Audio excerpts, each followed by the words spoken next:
తిరుమల లడ్డు కల్తీ వ్యవహారంలో సీఎం చంద్రబాబు కీలక నిర్ణయం తీసుకున్నారు.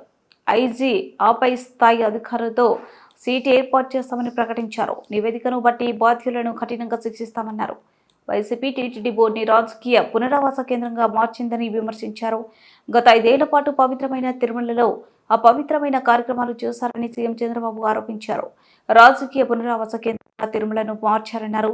భక్తుల మనోభావాలకు విలువ లేకుండా చేశారన్నారు.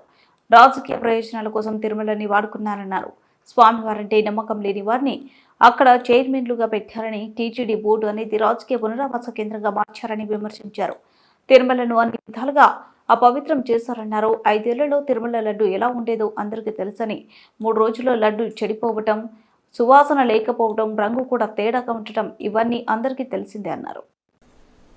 భగవంతుడికి తెలుసు ఇవన్నీ. వెంకటేశ్వర స్వామికి ఆయన కాపాడుకోగలుగుతాడు. ఆయన పవిత్రతను ఎవ్వడూ మలినం చేయలేడు. మనం మలినం చేస్తున్నామనుకుంటే ఆ మలినం చేయాలనే ప్రయత్నం చేసే ఎవరైనా సరే పనిష్మెంట్ తీసుకోవాల్సిందే. దాంట్లో నాకు ఏం సెకండ్ థాట్స్ లేదు. కానీ ఒక ప్రభుత్వ అధినేతగా ఒక ప్రభుత్వం చేయవలసిన బాధ్యత అది వెంకటేశ్వర స్వామి మా దగ్గర చేపిస్తున్నాడు. అందుకనే 2 రోజులు నేను అన్ని స్టడీ చేశాను. ఈఓ దగ్గర నుంచి రిపోర్ట్ తెప్పించాం. 3-4 టైమ్స్ మేము మీటింగ్లు పెట్టుకున్నాం. నేను కేంద్రంలో ఉండే మంత్రులు కానీ వాళ్ళతో కూడా మాట్లాడాను. అదే సమయంలో ఇక్కడుండే మిత్రపక్షాలతో మాట్లాడాను. అటు మిత్రుడు పవన్ కళ్యాణ్ గారితో, బీజేపీ రాష్ట్ర పార్టీ అధ్యక్షుడు పురంధేశ్వరితో ఇద్దరితో మాట్లాడాను. మాట్లాడినాక ఒక కన్క్లూషన్కి వచ్చాం.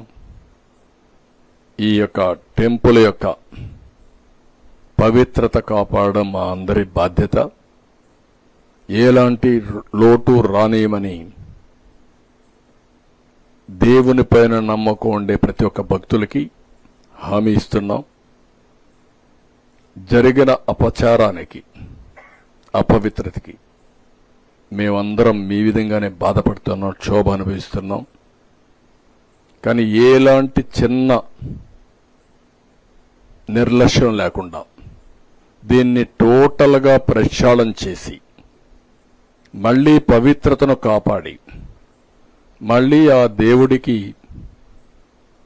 పూర్వ వైభవం తేవడానికి, మనం పూర్వ వైభవం తేవడానికి కాదు, ఆయనే ఆ పూర్వ వైభవం కాపాడుకుంటాడు. మన వంతు మనమందరం కూడా నిమిత్త మాత్రులుగా ఏం చేయాలనో అది చేయాల్సిన అవసరం ఉంది. ఇప్పటికే